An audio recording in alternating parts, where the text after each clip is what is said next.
So Justin, have you heard about the longshoreman strike that happened recently, and it's kind of still undergoing negotiations? We have so with the ports, as shipping as stuff comes into the ports in the U.S., the workers there, we have some 45,000 dock workers went on strike, and this is across 36 different ports, and they wanted a wage increase, and they got it. So they got a 62% wage increase over 6 years. The 62% is huge. Huge. So this is going to affect prices. This is going to have a trickle down effect. It's going to affect prices of everything. And then also, but it we avoided the economic impact because it could be a supply chain disaster if things can't you ship something and then it can't get to the final destination because people are on strike. Yeah. So my thought, I talk about AI automation all the time, and I'm like, oh, well, a lot of this could probably be automated with like robots. I mean, we just saw Elon Musk release the robots that can work in your house. Well, we could probably have robots working at the shipping docks. But as part of this agreement, they're putting in like no automation clauses to protect the workers. So, what are your thoughts on that? Dangerous precedent to set. Mm-hmm. That's the immediate thought. Very dangerous precedent to set.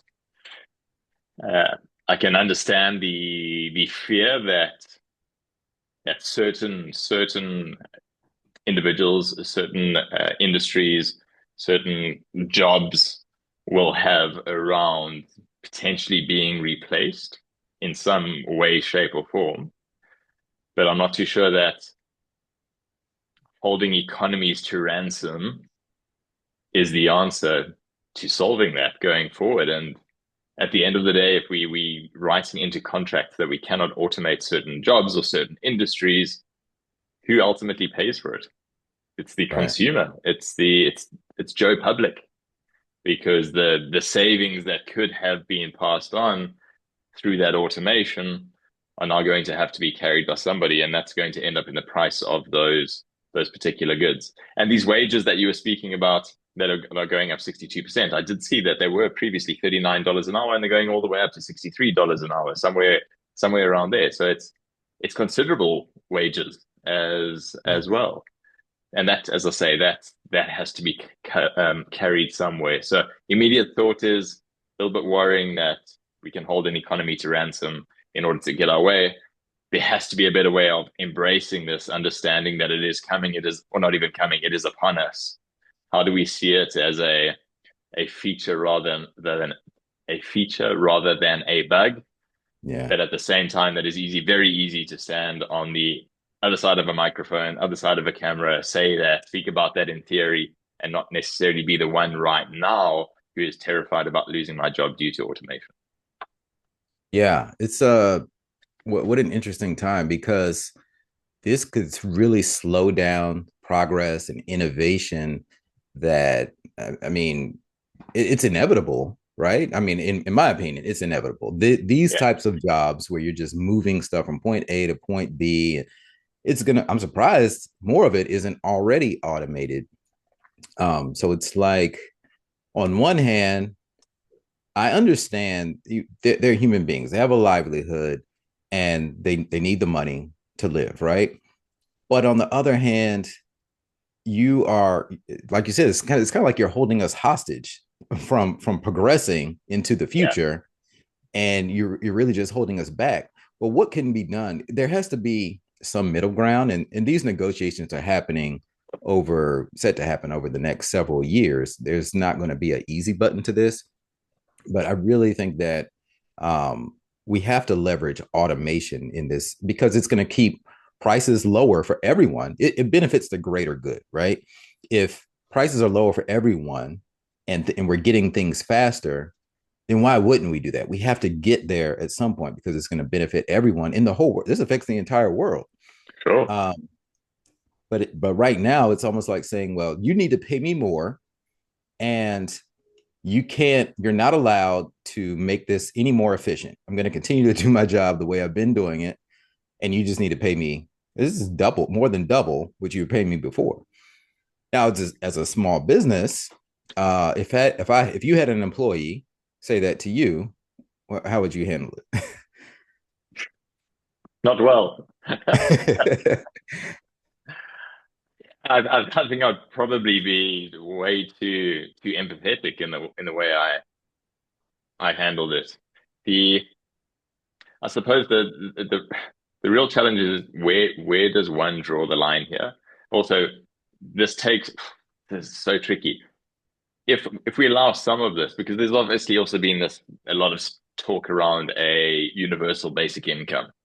So if everybody's jobs get automated, everybody gets replaced by robots and AI, there should be enough income to pay everybody a fair wage, universal basic income that we could all survive live off. Because there's no physical work that we've got to do, but there's enough going on. In a nutshell, that's the principle.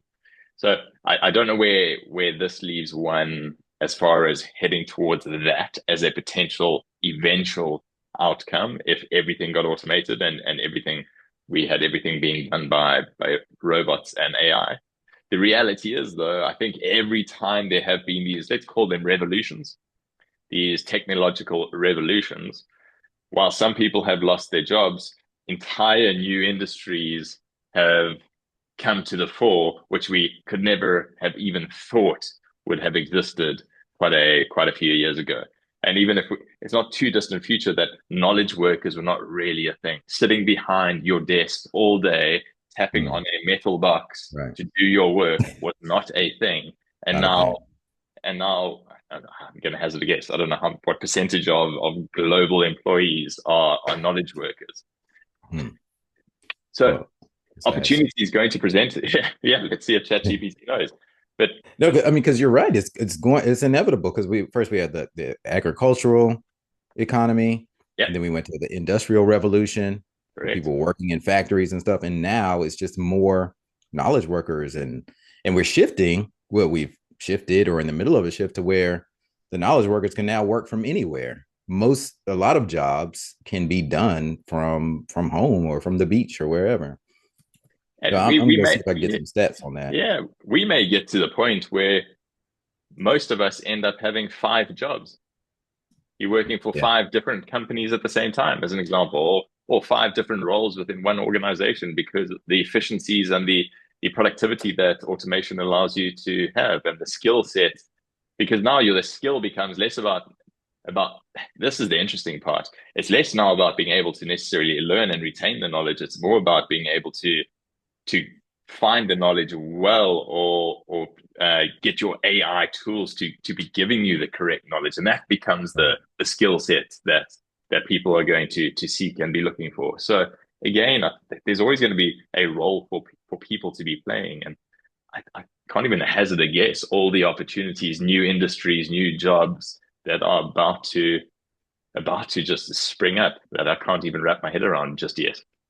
Oh yeah, it's well, first to get that stat, Yes, about 74% of jobs, at least in America, 74% of Americans are considered knowledge workers. there we go. Um, Among college grads, 89%. So that's almost 9 in 10 people are considered knowledge workers. So the majority of jobs are knowledge workers. So now let's look at where this is headed. Did you see the launch from Elon Musk with the Yeah, robots? Yeah, yeah. yeah. That is wow. I mean, this is going to change everything. I mean that you know the guys. No matter what you think of Elon, I mean, he is a genius, right? I mean, he makes awesome things that are progressing the world forward. And so I predict that the next phase of humanity, and like in the next few years, we're just going to become managers of AI and robots. Yeah, And good way to look at it. they're one and the same, right? Because these Yeah, robots that the Tesla robots, you can just have a conversation with them. It's like talking to Chat GPT as the robot sitting there making drinks for you and entertaining your guests. You can have a conversation with it.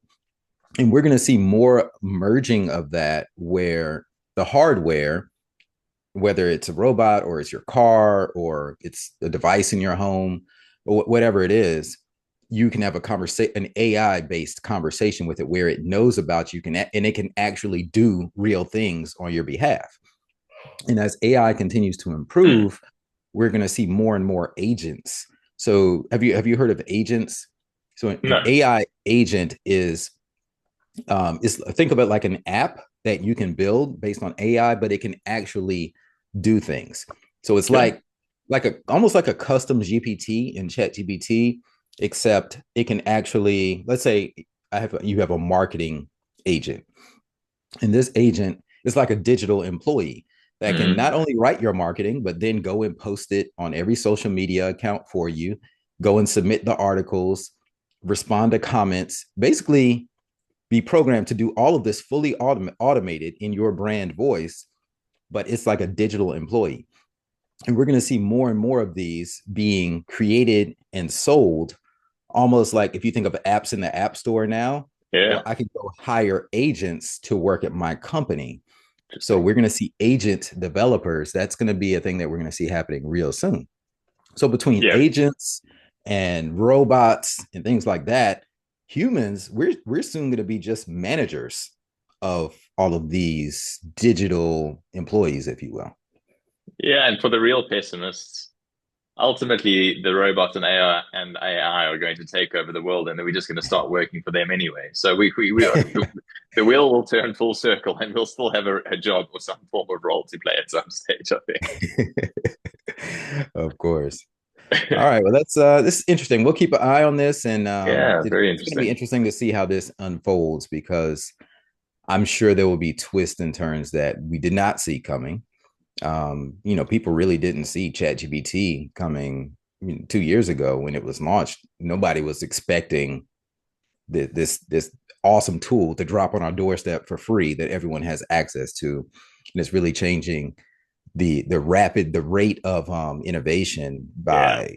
I mean, it's crazy. It democratizes everything. You don't have to be a programmer anymore. You can ask ChatGPT to code something for you to create. Like I think they created the game Pong. Remember Yeah. the old school video Yeah. game? I think someone had ChatGPT write the code for Pong in like 30 seconds. And I mean, just It's wild.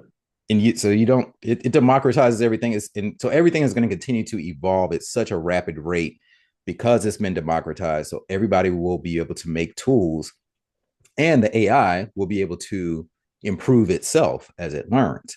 Yeah. So we are about to, I mean, just buckle up. We're on a rocket ship, and if anyone listening to this is behind on the AI curve, like jump on it now, get an understanding of how it works, how to use it in your business, in your life, because it's only going to get faster and faster from here. I think that's a good point to end it on. Everybody jump on the AI rocket ship ASAP. All right, awesome. Thanks, Ethan.